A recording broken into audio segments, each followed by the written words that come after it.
Jogja. Nah, ini relevansi dengan usia harapan hidup yang juga tinggi. Nah, tetapi kan apakah kemudian cita-cita keistimewaan itu juga mau hanya seperti itu dan puas seperti itu? Saya pernah dipanggil secara khusus beliau. Saya tidak ingin memanai keistimewaan atau polemik di media massa bahwa keistimewaan itu hanya isi pengisian jabatan. Selama ini kan kalau di perdebatan media itu kan pengisian jabatan, provinsi atau bukan provinsi, tetapi rohnya adalah sebetulnya kepada kesejahteraan rakyat. Jadi kalau istimewa bagaimana kita itu bisa menjadi pelopor untuk mewarnai keindonesiaan dari Jogja. Dengan model Jogja. Jadi kalau tadi disebut Sabdo Tomo, sebetulnya di situ ada disebut Nagari Ngayuk Jakarta Hadiningrat, sebetulnya itu spirit. Bagaimana kepala SKPD itu punya spirit seolah-olah mengelola pemerintah daerah itu seperti mengelola aset negara gitu. Nah, oleh karena itu, kemudian kalau kita bicara visi implementasi pasca ini, banyak hal yang kemudian di strategi operasional saya membayangkan benturan-benturan, Prof. Jadi benturan-benturan itu regulasi, administrasi. Saya ingin mengambil contoh salah satu isu yang ingin saya sampaikan tentang kemiskinan. Saya menggali dari beberapa FGD diskusi selalu ada kata kunci pemberdayaan masyarakat. Apapun bentuknya ya, karena bentuk itu kan ada bentuk langsung, tidak langsung, ada bentuk regulasi, tetapi saya mengambil pemberdayaan masyarakat. Ketika kemudian provinsi mengalokasikan ataupun sudah memperjuangkan rupiah untuk pemberdayaan masyarakat, ternyata di level operasional itu tidak gampang. Kemudian ini kalau bicara level administrasi di pemerintahan, kemudian dampaknya, kalau Bapak Ibu mengikuti di media, ya akhirnya memunculkan dalam konteks yang namanya di isu koran akhir-akhir ini namanya menjadi bansos. Nah itu, makanya kan sekarang itu kan ada isu di koran hibah bansos, kemudian satu orang miskin dikasih 1 jutaan, itu sebetulnya sebuah skenario kecelakaan gitu. Karena konsep aslinya sebenarnya pemberdayaan, empowerment terhadap orang miskin untuk bisa ya menjadi mandiri. Tetapi tadi saya katakan di level operasional itu ternyata yang diceritakan itu nggak semudah seperti yang beliau-beliau katakan, ternyata seringkali ada kendala itu. Walaupun kemudian oleh Pak Gubernur didesain bagaimana walaupun 1 jutaan tetapi ini pemberdayaannya kolektif atau kelompok, kemudian ada pendampingan. Tetapi juga tidak gampang. Verifikasinya, apalagi terhadap pemahaman definisi. Karena kasus di DIY saya ingin menyampaikan di forum yang baik ini. DIY itu average selama 10 tahun itu turunnya hanya 0,41 Pak. Turunnya angka kemiskinan per tahun Pak. Kemudian saya minta terapi sebenarnya kepada BPS waktu itu. Kenapa sih? Saya kepingin tahu struktur orang miskin di DIY seperti apa. Kemudian oleh BPS ditawarkan 2 strategi atau sering disebut double track strategi gitu. Satu track adalah yang sering disebut sebagai bagaimana orang miskin itu kemudian mampu disangga. Karena orang miskin itu ada orang miskin yang produktif dan orang miskin yang tidak produktif Pak. Misalnya orangnya sudah jompo, tua, renta, itu ya programnya jaminan sosial yang cocok. Tetapi orang-orang miskin yang masih bisa diberdayakan, punya kemampuan produksi, itulah yang harusnya menjadi pengungkit gitu. Sebetulnya double strike-nya itu. Gitu. Nah, tetapi problem di lapangan lagi ini yang ingin saya sampaikan. Maka memunculkan dipilihnya orang-orang miskin produktif yang kemudian di level operasional itu enggak gampang bagi kepala-kepala desa. Loh saya ini orang miskin, di tetangga saya itu ada yang lebih miskin lagi kok, yang dapat malah orang miskin yang intelek nih, bahasanya gitu ya. Padahal memang sebetulnya konsepnya adalah konsep pemberdayaan masyarakat itu yang kalau diungkit kira-kira naik. Karena angka kemiskinan di DIY itu kurang lebih kalau saya ilustrasikan adalah 280.000 Pak. Jadi kalau saya itu penghasilannya 300.000 itu tidak miskin. Ini yang sering disebut Pak Gubernur. Tapi ketika keluarganya sakit, musim sekolah kemudian jatuh miskin. Nah, oleh karena itu perlu ada program yang menahan itu gitu. Nah, saya ini kan juga menggandeng perguruan tinggi Pak. Jadi di Bapeda itu tiap-tiap sektor itu ada expertnya. Ya banyak profesor juga gitu. Ahli perikanan, ahli pertanian gitu. Saya sering memprovokasi, Mbok tolong saya diprovokasi teori-teori akademik itu tidak sekedar teori tetapi diimplementasikan lewat saya gitu. Karena kebetulan saya secara teknokratis itu adalah perencana pembangunan sehingga tidak sekedar teori tetapi bisa dipraktekkan. Gitu. Satu. Yang kedua, juga dicarikan solusi bottleneck-nya. Mencari persoalan, karena kalau kita juga asal ngawur, ya sekarang ini zamannya orang pada takut Pak, urusan KPK, urusan pengadilan gitu. Jadi kita pada dua posisi seperti itu. Oleh karena itu, sebagai penutup lah dari saya gitu. Bapak Gubernur dalam rangka mengisi keistimewaan ini memang sekarang ini sedang merancang semacam blueprint. Yang tentu kalau saya jelaskan detail ini mungkin tidak begitu pas. Tetapi kalau saya buat summary, ada yang sifatnya langsung, ada yang sifatnya tidak langsung, dan ada yang sifatnya regulatory, pengaturan gitu. Nah oleh karena itu, saya terbuka karena sekarang ini kan momentum perencanaan pembangunan untuk nyusun 2015. Pak Gub pun sudah khawatir 2015 itu sudah memasuki tahun ketiga keistimewaan. Gek sudah masuki tahun ketiga tidak ada perubahan apa-apa yang terjadi di DIY gitu. Setelah menyandang keistimewaan. Oleh karena itu forum yang baik ini gitu, saya termasuk terima kasih dengan banyak pemikir-pemikir, ahli-ahli. Untuk silahkan saya lebih banyak diberikan daripada saya nanti menceritakan programnya tirik-tirik tapi faktanya hanya 0,41 tadi gitu. Saya lebih baik mencarikan solusi yang kalau bahasanya Pak Irmawan kreatif tetapi tidak melanggar aturan. Saya kira demikian, terima kasih. Wassalamualaikum warahmatullahi wabarakatuh. Assalamualaikum warahmatullahi wabarakatuh. Sebetulnya kultur among tani dan dagang layar yang menjadi basic daripada budaya Jogja itu harus didalami, dikaji ulang. Yang pertama karena itu menyangkut respon terhadap perkembangan. Jadi kultur among tani itu melahirkan sifat inkulturatif. Jadi apa yang masuk itu tidak diadaptasi, tetapi dijadikan kulturnya sendiri. Jadi modernitas itu meresap menjadi perilaku, bukan modernitas dalam bentuk packagingnya, casingnya, tapi modernitas itu menjadi kultur internalnya. Ini sebetulnya budaya orang Jogja, itu among tani itu inkulturasi, jadi bukan adaptasi. Ya, jadi nanti dalam membangun logo dan branding dan lain sebagainya, saya kira ini perlu. Jadi modernitas dan lain sebagainya itu bukan hanya sekedar modernitas simbolik, casing, tapi modernitas yang mengkultur di dalam diri warga. Nah kemudian dagang layar, bagaimana kegagahan Sriwijaya Majapahit. Dan sebetulnya titik awal lahirnya Yogyakarta itu karena kesadaran maritim. Di mana Pangeran Mangkubumi memberontak kepada Kasunanan Surakarta dengan VOC, karena telah dijualnya pesisir utara dari Pekalongan sampai Yuwana. Nah, ingin jabel karena begitu kita nggak punya pesisir mati kita. Nah, ini semangat maritim yang harus ditumbuhkan. Artinya kembali ya kita menetapkan semangat untuk berdaulat. Nah, dalam hal ini sangat menarik di Jogja ini. Ya, satu contoh inkulturasi, bagaimana kemajuan pemikiran yang sebetulnya akarnya mungkin tidak sama dengan akar keraton, tapi menjadi bagian kemudian dari masyarakat Jogja dan diterima oleh keraton.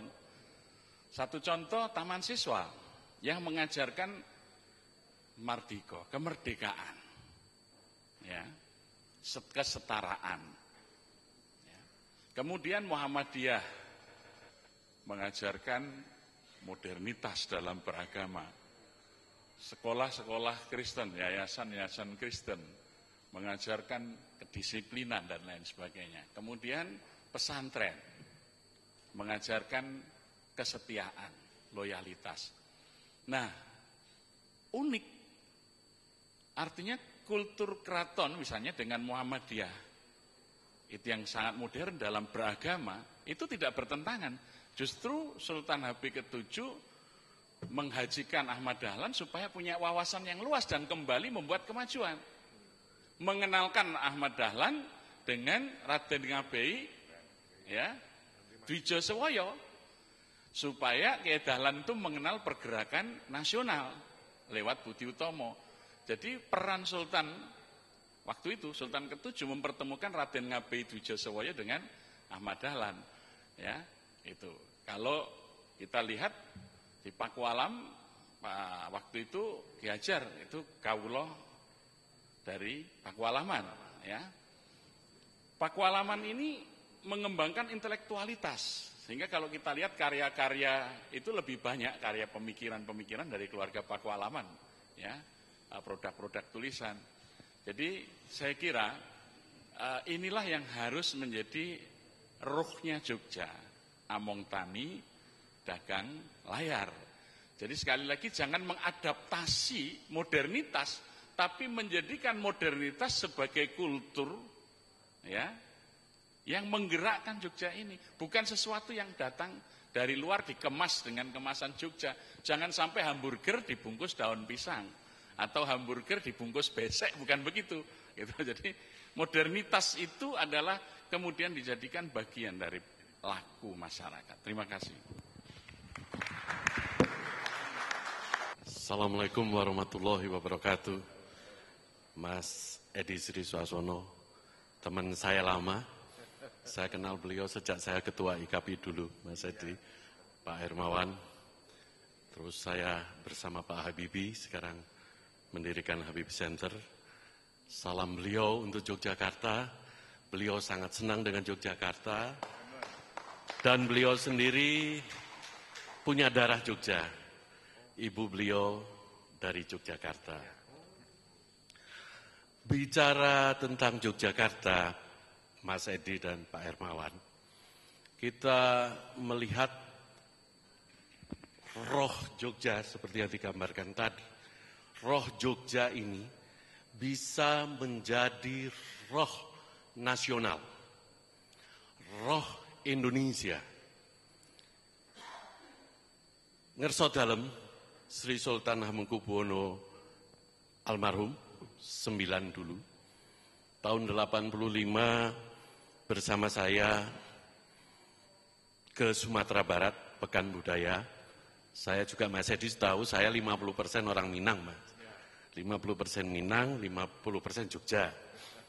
Ternyata darah kepemimpinan Jogja bersatu dengan darah kepemimpinan Minang yang diucapkan oleh almarhum ketika itu terjadi pada diri saya. Beliau mengatakan Jogja itu punya nilai-nilai menarik, magnet bagi nasional maupun internasional. Tetapi magnet itu tampaknya tidak digarap dan bahkan ada keinginan untuk mematikan magnet itu ketika itu beliau sampaikan. Ketika itu memang lagi ramainya membangun bandara internasional, bukan di Jogja tapi mesti di Solo. Segala macam lah ketika itu, politik ketika itu memaksa beliau mengucapkan, tapi beliau selalu memberikan simbol-simbol ketika itu. Nah, Ngerso dalam 10 mengatakan kembali, Jogja juga bisa digarap dengan baik menjadi daya tarik bagi Indonesia untuk lebih maju. Tetapi tantangan yang terakhir kemarin dihadapi seperti mau mengecilkan arti istimewa Jogja. Ada keinginan untuk menutupi magnet tadi untuk tidak muncul kembali. Nah, ini yang perlu kita garap bersama. Orang Jogja harus bangga menjadi orang Jogja. Aku Jogja. Aku bisa menjadi pemimpin nasional dari Yogyakarta. Istilah Minangnya kembali membangkitkan Batang Tarandam. Membangkitkan Jogja untuk menjadi nilai-nilai budaya Pole Sosbud Hamkamnas. Politik, sosial, budaya, pendidikan, dan lain sebagainya. Nilai citra Jogja sebagai kota pendidikan ini tampaknya sekarang sudah agak memudar, Mas Edi. Bagaimana meningkatkan kembali nilai budaya sebagai kota pendidikan, kota yang melahirkan SDM bagi nasional Indonesia. Malang, Jawa Timur, sekarang sudah menjadi kiblat pendidikan juga bagi orang nasional Indonesia. Datang dari Kalimantan sekolah ke sana. Jadi saingan sudah ada, Mas Edi. Demikian pula peningkatan budaya. Budaya seperti tari-tarian tadi sebenarnya harus digambarkan. Almarhum Sri Sultan IX dulu kepada saya mengatakan, setiap gerakan tangan dari turun vertikal, horizontal, ada artinya. Itu tidak pernah ditulis. Orang-orang dari Eropa, Amerika yang datang ke Jogja melihat tarian itu ketika Lady Di dan Pangeran Charles dulu sangat menikmati dan diceritakan dengan rinci ketika itu apa gerakan-gerakan tarian tersebut. Anak-anak sekarang tidak mengerti. Nah, gerakan-gerakan tarian itu, ada kelok-kelokannya itu. Itu lebih indah dari serampang Minangkabau, Pak. Karena saya diceritakan sendiri oleh almarhum Sri Sultan IX ketika itu. Karena saya diminta oleh negara mendampingi beliau di Pekan Budaya. Waktu itu gubernurnya Pak Aswaranas. Kita menginap di Batu Sangkar dan perkawinan sehingga terjadilah Jogja dan Minangkabau, Padang khususnya menjadi kota bersama waktu itu sehingga ada jalan Hamengkubuwono di Permindo itu, Pak Edi. Inilah yang menjadi kebanggaan kita orang Jogja, yang kita tanamkan. Malioboro menjadi pusat. Orang Jogja, orang datang ke Jogja kalau belum ngambah Malioboro, rasanya belum ke Jogja. Tetapi sekarang kita lihat Malioboro kok kumuh, kotor, tidak ada city walk, tidak ada tempat jalan. Sulit untuk orang jalan. Ayo kita tata bersama Malioboro. Kalau tekad itu muncul dari kita sama-sama orang Jogja, saya yakin Jogja akan kembali bangkit di istimewa ini. Jogja akan kembali bangkit membanggakan Republik Indonesia. Almarhum Sri Sultan IX dulu pernah berkata kepada saya, London awani aku, Jowo karo Madura untuk menjadi negara. Saya tolak karena saya ingin mempersatukan Indonesia.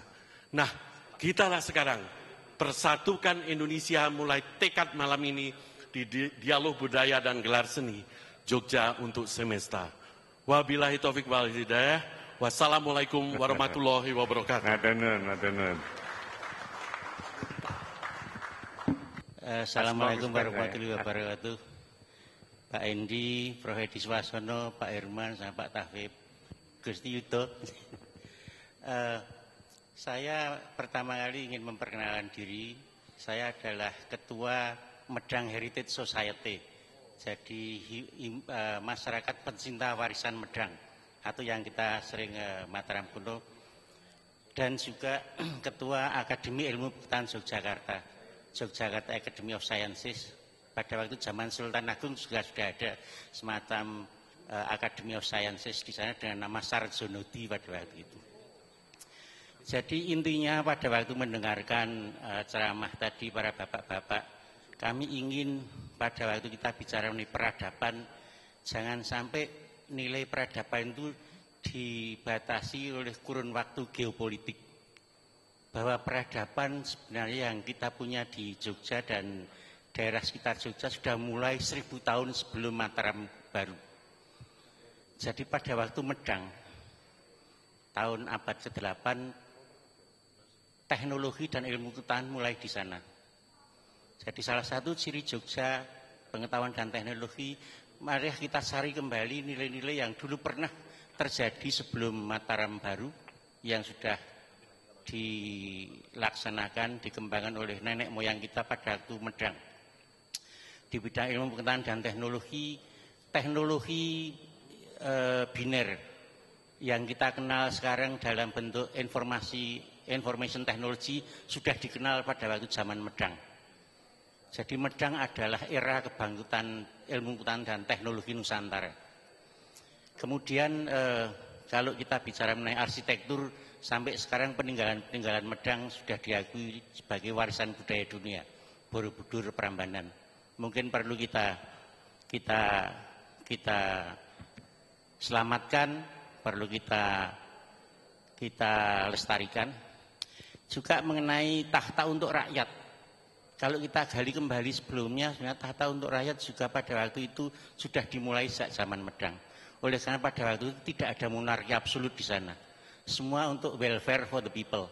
Jadi ada ekonomi digerakkan dengan kelompok-kelompok kecil melalui daerah-daerah perdikan. Jadi itu terbukti dalam prasasti. Ada perdikan Salatiga, ada perdikan mana-mana. Saya melihat dengan mata kepala sendiri dan tulisan prasasti pada waktu Salatiga dikasih kekancingan sebagai daerah perdikan, tidak perlu bayar pajak. Karena pajaknya 30%, Pak. Jadi pada waktu Bapak tadi bicara mengenai Among Tani dagang layar, pada waktu zaman Medang, Among Tani kita produksi padi berlebihan. Kita bisa dagang dengan Asia Selatan, Asia Tenggara, kapal-kapal Medang sampai ke Filipina. Ada Copper Plate, prasasti Copper Plate di Laguna yang menceritakan mengenai hubungan Medang dengan negara-negara Asia Tenggara, juga dengan Siam, Cina. Bahkan bulan Januari tahun ini saya kira diketemukan di Liangan sisa-sisa kota tua atau candi di Liangan yang menunjukkan bekas-bekas adanya hubungan perdagangan dengan Cina. Jadi ada di tahun 850-900 ada hubungan dagang antara Medang dengan Cina. Di sana yang diperdagangkan mungkin bangsanya damar dari sini, dari Cina mungkin bangsa keramik, dan semuanya ada di Liangan yang belum dianalisis. Jadi mohon nanti pada waktu kita menerjemahkan keistimewaan Yogyakarta, hal-hal seperti apa-apa yang sudah berkembang 1300 tahun yang lalu kita gali kembali, bukan untuk melihat ke belakang, tapi untuk melihat ke depan, Pak. Oleh karena banyak hal yang masih relevan sampai sekarang. Jadi kalau kita bicara mengenai demokrasi, desentralisasi, otonomi sudah ada sejak zaman Medang, ada daerah perdikan. Koperasi pada waktu itu ekonomi juga secara kolektif di daerah-daerah perdikan ini. Itu yang saya usulkan untuk Bapak-bapak. Kemudian yang terakhir untuk Pak Taufiq, Pak, mengenai tadi kemiskinan kok turunnya lambat sekali. Mungkin suatu saat misalnya kita adakan diskusi intensif dengan beberapa pakar, kita outcome impact analysis. Ada beberapa hal yang bisa dilihat di mana lubangnya. Oleh karena saya pribadi terlibat dalam RPJMN 2010-15, apa-apa yang lubang-lubang pembangunan di mana yang sebenarnya menghambat kemajuan, misalnya penurunan angka kematian dan sebagainya. Matur nuwun, mungkin kalau ada kekeliruan kata-kata saya mohon maaf. Terima kasih, Pak. Jadi tambahan, Pak Hermawan, tambahan untuk Renaissance Yogyakarta digali lebih jauh lagi kan tadi dari Medang. Tapi begini ya, kami ingin melakukan dialog, tapi waktu juga yang membatasi kita. Jadi yang terakhir kali ini adalah saya mohon para narasumber berdiri di depan untuk menerima piagam dari Sodalem yang akan disampaikan oleh Bapak Supriyatno Pak di PPD.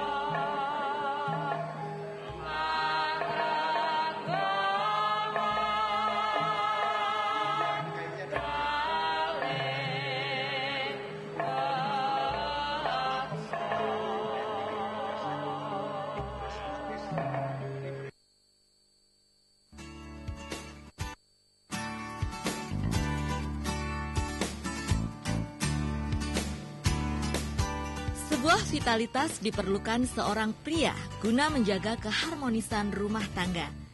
di mana seorang pria dituntut untuk dapat memberi kepuasan kepada sang istri. Banyak informasi di surat kabar memberitakan tentang perceraian dengan alasan pria tidak jantan. Istri tidak mendapat kepuasan batin dalam berhubungan dengan sang suami. Apabila hal ini mendera Anda tidak perlu khawatir. Klinik tradisional Pak Kobra dapat mengatasi masalah-masalah vitalitas pria. Klinik tradisional Pak Kobra memberikan servis alat vital secara maksimal. Hanya dengan dipijit, urut, dan diolesi minyak khusus racikan Pak Kobra, maka alat vital mengalami perubahan. Klinik tradisional Pak Kobra berbeda dengan klinik-klinik tradisional kebanyakan.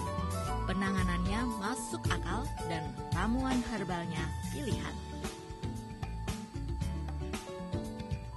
Pasien klinik tradisional Pak Kobra memiliki daya tarik tersendiri. Klinik yang berada di Bandung, Bogor, Bekasi, dan Pekanbaru selalu dipadati laki-laki yang menderita ejakulasi dini, disfungsi ereksi, impotensi, mandul, dan merasa tidak percaya diri dengan ukuran alat vital. Menurut Pak Kobra, terjadinya impotensi dapat disebabkan oleh beberapa hal, di antaranya karena gangguan psikologis seperti stres, beban pikiran, terlalu capek, dan beratnya tekanan ekonomi. Selain psikis, impotensi dapat disebabkan oleh jenis penyakit yang diderita seseorang, di antaranya jantung, stroke, dan diabetes. Awalnya saya tidak menghiraukan keluhan yang saya alami. Ternyata semakin lama semakin parah. Stamina saya lemah, loyo, dan susah memenuhi hasrat istri. Setiap berhubungan cepat selesai. Durasinya hanya sekitar 3-4 menit. Saya datang ke klinik Pak Kobra di daerah Bekasi. Setelah melakukan terapi, hasilnya langsung dapat saya rasakan. Badan saya rasanya segar dan malam